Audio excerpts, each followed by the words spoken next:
Hello, it's the Friday Talkie. Coffee. Black coffee. We've run out of milk. I don't normally drink it black, but I need the caffeine. So, I've got a couple of things to talk to you about today. Actually, I've got three things. First thing, eBay. I have been using eBay for 4 or 5 years. For a long time I refused to use it. I didn't trust it. I thought it wasn't safe, you'd get ripped off. But my wife uses it, and convinced me that it's a pretty safe thing, so long as you're careful. Check people's feedback, things like that, see what other people are saying about them. And I got into it and I found it to be largely very safe. Up until recently I only ever had one problem, and that was with a seller who just didn't send the item. Claimed it got lost in the post. Bollocks, because when I claimed the money back I saw them put it up for sale the very next week. Anyway, I'm having an issue now with a seller. It's the first time I've ever actually come across a seller who is... Well, it's weird. They've got 100% feedback, so I expected... I bought a TV boy. Just really cheap. It's not even about the money. Bought a TV boy, it arrived, looked to be in perfectly good condition. They had it listed as in good condition. Didn't specifically say working order. But you know that bit up on the left where they have to state what condition it's in, and it was in used but working, to shorten that slightly, and that's like one of the eBay little categories they put it in, used but working. And they had put on their thing no returns.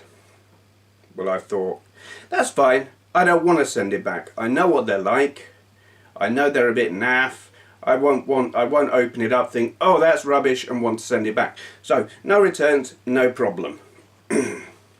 Yeah, it arrived, good visual condition, good cosmetic condition, whatever you want to call it. Hadn't been battered in the post. Turned it on, plugged it in, all the things you do. Didn't work. I have now tried it on 4 different TVs. 2 different sets of batteries, all the different combinations of how you could plug the leads in. It absolutely does not work. I thought, okay, no problem. I'll send it back, get a refund. Nope. The seller, with 100% feedback, who you would think would know better, said, no, I put no returns on my thing. I'm well within my rights to refuse a refund. Oh, you're having a laugh. I understand people putting no returns because they don't want time wasters buying a thing, deciding they don't want it and sending it back. Fine, I understand that. But if you sell an item that doesn't work, you're actually legally obliged. In fact, no returns isn't even under British law legal. Distance selling law in the UK says a purchaser has up to 7 days where, with no reason other than they've changed their mind, they can send an item back. I believe that applies to eBay. I might be wrong. But anyway, an item absolutely has to be fit for purpose. It has to work, unless stated that it doesn't work. And this, of course, was stated as working. And I've messaged them back to that effect and said, look, this doesn't work. I would hate to have to give you negative feedback when you've got 100% on like 400, I don't know if it's all sales or purchases or whatever. And they came back entirely belligerent, just saying like, I don't give a damn, you're not having your money back. For all, and I actually posted a video, it's unlisted, but I posted a video and gave her the URL showing that it doesn't work, because she had said, you know, I wouldn't sell an item that doesn't work. Right, fine, okay, clearly you haven't tested it right. No, completely belligerent. It surprises me, because you would think that someone who's been doing it a while, got all that good feedback, would know. eBay is always going to find on the side of the seller. I've posted video evidence that it doesn't work. She actually refused to watch it and said, for all I know, you broke it yourself. I can't imagine why a seller would behave in such a way. It completely beats me. But, I mean, to me, it's not about the money. Sending it back will cost me more than the money I will get back as a refund. It was dirt cheap. And if she had had a more positive attitude, I would have said, look, it's fine, forget it. It's so little money, it's not worth bothering with, but, you know.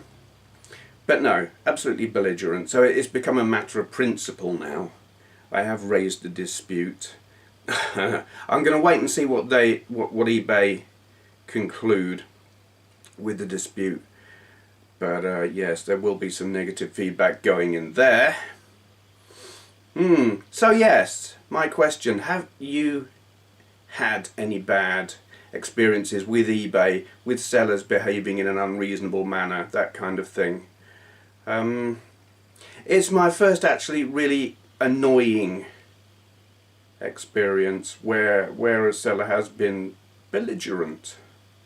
Not outright insulting or abusive, but definitely very willfully unhelpful and obstructive, and frankly I think a rip-off merchant, or at the very least not too bright.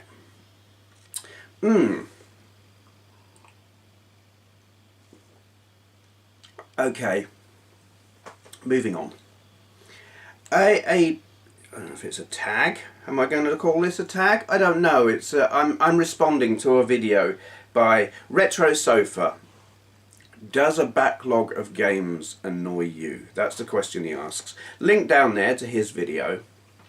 And I watched this video of his last night, and I thought that's really interesting. The way, well, certainly the way the second-hand or older games sales go, PS3, Xbox, whatever games, they get very cheap quite quickly, and it's possible to build up a big stack of games. And modern games being big, it takes a while to get through them, so you're left with a choice. Either you just play each one a little bit, or you spend ages playing through the whole game, get your money's worth, but you're left, if you've bought a load, you're left with a stack that you haven't played yet. You're left with a backlog. Does this bother you? And I mean, this can apply to retro as well. Does it bother me? Yes, actually it does. And I think largely in the way that he describes.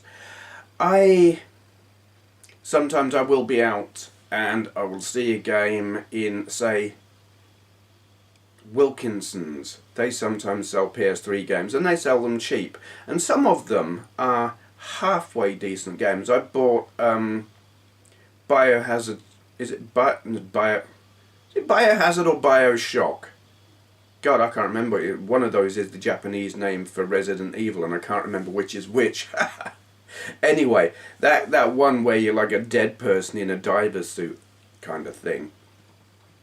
I knew that was meant to be a really good game, so I bought that, and I got some other ones. I've got about 4 games together. Actually, I've got a bundle of games that I... Basically, stack of games, haven't had the time to play them, and it does bug me. And it also means very often I don't get my money's worth because I don't play the whole game. Time being shorter than it was when I was younger, being married, I have a social life, and I can't sit and play video games all day. And so these days I will stick a game in, and it's got to grab me really quickly and make me go wow, and continue to make me go wow. And if it doesn't, I put it to one side and say I'll play that another time when I'm done with these other games, and it never gets played again. I've got a few like that, and that is kind of annoying. I don't really know Does it mean that modern games aren't as good? No. Does it mean that modern games are too big? Maybe.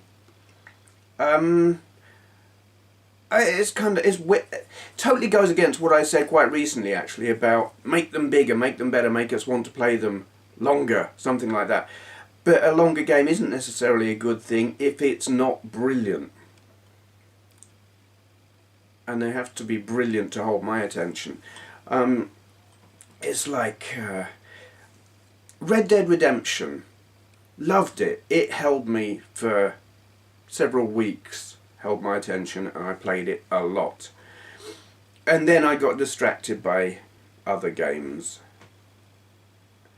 And now I won't go back to it. And it's the same with Grand Theft Auto 4. They're fantastic games, but if you stop playing them, they've got complex controls and you forget what the controls are. And it's not like where you're at the start of the game. To go back into a game after a break and you've forgotten the controls, there's no hand holding to remind you of what the controls are, and you just go in there and you die. And that's annoying and frustrating. But yeah, backlogs do bug me. There is that pressure to play them all, so do you just play a little bit, or do you keep them on one side and let them wait? I have not found a satisfactory way of dealing with that, except stop buying them. I haven't bought a PS3 game in ages. That's not true, actually. I bought a Mega Drive compilation, that Ultimate Mega Drive collect, whatever. More about that later, but that's a different kind of thing. Retro games, though, backlog. Well, I have masses and masses, and I have no idea how many retro games I've got. I don't know.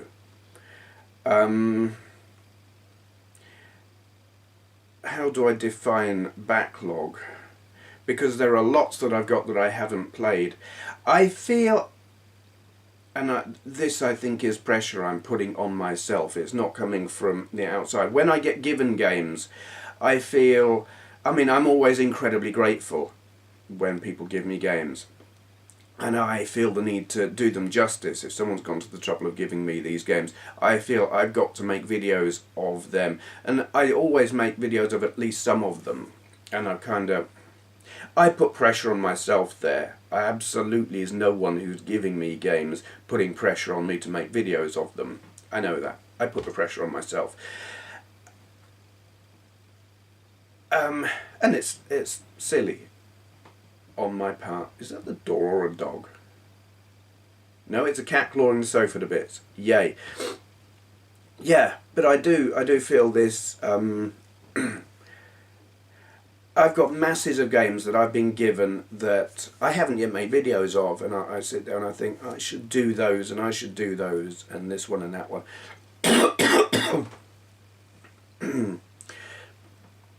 And I kind of had to sit back and give myself a talking to about that, and kind of redefine my own policy on how I deal with games that I've been given and what I'm going to do with them and how many I'm going to make videos of. Because if you say, yeah, I'll make a video of all of these, when you've been given a mass of them, you never get to make videos of the ones you already had in mind to make, that you'd already got, and you're always playing catch up. So what I do now is I look at the ones I've been given and I pick the ones that I think I can do that easily and quickly without spending all day having to learn how to play it. And it works quite well. At the moment I've still got stacks of ones that I've been given that I haven't done videos of, and they will get done. But it's like right now, I bought some. I didn't need to buy more. There I am building up another backlog. At the moment I'm actually doing something kind of different, which I'm actually going to explain later in the what's coming up bit, closing comments thing. But yeah, I do get backlogs of retro games. It kind of bothers me less in that I'm either given them, or when I buy them dirt cheap. So I don't mind. They can sit there for years. Retro stuff. I've got retro games that I have had sitting in a box for 20 years since I Is it 12? Oh, God, what? 97, so it's not 20 years. But yeah, Commodore 64 games that came in the box with the computer that I bought back in about 96, 97. And I haven't played them yet. Quite a few of them. That's a backlog, isn't it? But that doesn't bother me. I don't mind that at all. Yeah. I don't know if I answered the question in any way appropriately there, but bit of a ramble. Okay, I shall move on because I think I was getting incoherent. A tag video has been made, asked, thing, by a, God, I hope I'm pronouncing this right, chrismadagames. Yeah, link down there. 3 games you knew so well but never owned. I know exactly what he means when he asks that. Obviously I've watched the video, so I would know what he means. There will have been, or there certainly were for me, and there were for Chris, games that you became very familiar with as a kid, back in the day, where your friends had them, and you played them a lot on their computers, consoles, whatever, and you became very familiar with them, but you never actually owned them yourself. So his question is, name three games you knew so well but never owned. Yeah, I can do that very easily. I didn't. Almost all, if not all, of my friends had computers. Back when I was in school, consoles were out, as in out the window. The Atari 2600 was old hat. The Intellivision, no one had them. The ColecoVision and the Vectrex, no one I knew had them either. But home computers were big. So, I mean, we're talking 83 to 85 kind of era. In fact, 81 to 85. By 83, all my friends had got computers anyway. So, the 3 games. Sinclair Spectrum, Jetpack. I love that game. Absolutely, utterly love it. It's my favourite Spectrum game. It might be my favourite game ever, excluding Atari Star Wars Arcade. Yeah, to me it's like the perfect home computer game anyway. And I never had it. I didn't get a Spectrum myself until late 90s, something like that. And even then I didn't have Jetpack until I started using eBay some few years later. Quite a few years later. And I mean, it was instant nostalgia hit when I got that. And I knew the game inside out, even though I'd never owned it. It's kind of harder to think of the next 2 because almost all of my friends had Spectrums. But there were a couple who had different stuff. And I suppose they could all be on the same system really, but I'm trying to think of ones on other systems. Donkey King, later known as The King. It's a Donkey Kong clone on the Dragon 32. I've put a video, I've got a video of that. It's in my Dragon 32 playlist. Yeah, Donkey Kong was big back then, at that kind of time. It had been out on the ColecoVision. It sold the ColecoVision. It came with it, in fact. It was bundled with it. And that was considered an absolutely almost arcade perfect conversion. And I won't go as far as that, but it's impressive. And I mean, I can't remember what it was called on the Spectrum. Was it Killer Kong? It was pretty ropey anyway. Dinky Kong on the Auric. Yeah. But Donkey King on the Dragon 32. And I had a couple of friends with Dragon 32s. Nicky Shenwell and Richard Henson. I don't know whatever happened to Richard. Nicky, I know he's still around because he's on Facebook. Richard Henson, where the hell are you? He's nowhere. He's not on Facebook. He's not on Friends Reunited. I don't know what happened to the guy. Shame, because I didn't have many friends in school. We had a very small core group, but he was one of the good ones. You almost witnessed me choking there. When drinking coffee, Swallow, don't inhale. Anyway, yeah, so Donkey King, my second game. Third one, Beachhead on the Commodore 64. Richard Henson's 64 again. He sold his Dragon 32. And I even know who he sold it to, Simon Dimmock. Just before Dragon went bust. So he couldn't get games for it. Yeah, and he got a Commodore 64. And I don't recall playing many games on it. I don't even know if he had many games on it. I think maybe they were more expensive. I don't know. But I do remember going round to his house a few times, and the game that we probably spent most time on was Beachhead. And I did come to really like that game. And I still like that game. I've got it on a... What have I got it on? I can't remember. I've got it on more than one system. I've got it on my Electron. I've got it on my Enterprise 64, which is cool. Yeah, my eyes are watering from nearly bloody choking myself on my coffee. I haven't decided am I going to edit that bit out or not. It's on camera. I've probably edited it out. Yeah, so that is my 3 games I knew so well but never owned. And, well, I own them now, but I didn't own them back then. And I still consider them absolute classics. I mean, there are better Donkey Kongs now, but that back then, on an affordable home system and an affordable game in itself, it was great. Yeah, Jetpack was great just because it's great. I think the thing with Beachhead was there was variety of gameplay, game styles, you know, in the different levels. And that was quite a new thing at that time. Most games up till then, it was like, you're just shooting up the screen at stuff. Or, you know, you were kind of doing one thing and it maybe got harder and maybe attack patterns changed or whatever. Mazes changed, but generally you were doing the same thing. But then with Beachhead, on the different levels, you were doing completely different things on each level. And that was refreshing and new at that time. Seems kind of obvious now, but then, yeah, it was quite a big deal. Okay.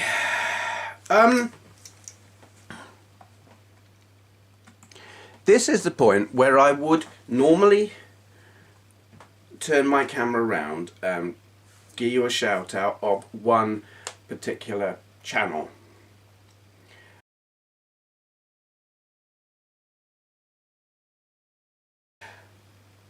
Okay, closing comments. I'm not going to say more of the same, because actually it isn't. I have got some stuff coming up. Some of what I had planned isn't coming up. I was going to bring you some rip-off Atari games from that TV boy, but it doesn't bloody well work, stupid seller. Anyway, I've got some compilation discs that I'm working through and recording videos of games, and I'm actually really going to be churning them out. Probably going to do 2 a day. I'm recording them, oh god, I've got about 14 sitting on my computer here at the moment that I've already recorded and editing. I want to burp, and I can't, and wouldn't that be bad on channel, on video as well. Yes, I'm going to have more of those Taito, arcade, classic, whatever game videos. I'm going to have some Mega Drive videos, because I've got that PS3 Mega Drive compilation thing. I have got a couple more Famicom games to upload videos of, and I'm going to be doing some videos of games on this thing. It is a Lexibook Zeus. I don't know how well known these are in America, but I never even heard of these until recently. There are 1 or 2 videos on YouTube of people who've got them. I know that Worth Your Universe HD, Dan Van Dam, has got one of these. I think he was given it by his brother, Viper29. It's a little handheld, screen, as you can see there, and you can plug it into your TV, which makes recording videos of the games really easy. And I initially thought, well, this is going to be like a NES type plug and play. It's not. It's 16-bit. I don't know. I wonder actually if it's playing Flash-based games, because I passed it over to Andrea last night, and she plays lots of your Facebook casual game things, and I put a game on it that I thought she'd like, and she looked at it and said, oh, I played this before, and that could only be Flash based because that's the only kind of stuff she plays largely. But it's impressive. I mean, there are 20 games on it. Some of them are not my cup of tea at all, and the facial recognition thingy on this camera keeps picking up the him back there, sarcophagus, King Tut thing, whatever. Anyway, yeah, so I'm going to be doing some videos of games on this, the good ones anyway. There are a few puzzle games that I just don't give a crap about. So yeah, I'm recording them in big batches and then churning them out 2 a day. One in the, I say morning, probably isn't the morning at all. Yes, and that's what's coming up. I haven't got round to doing a collection video yet, obviously, because you haven't seen it, because it's not there. Ooh, I'm getting a cold. I'm kind of bunged up, and it's getting, I wouldn't say difficult to talk, but difficult to talk and not sound weird. And it's pissing it down. Okay, I think that's all.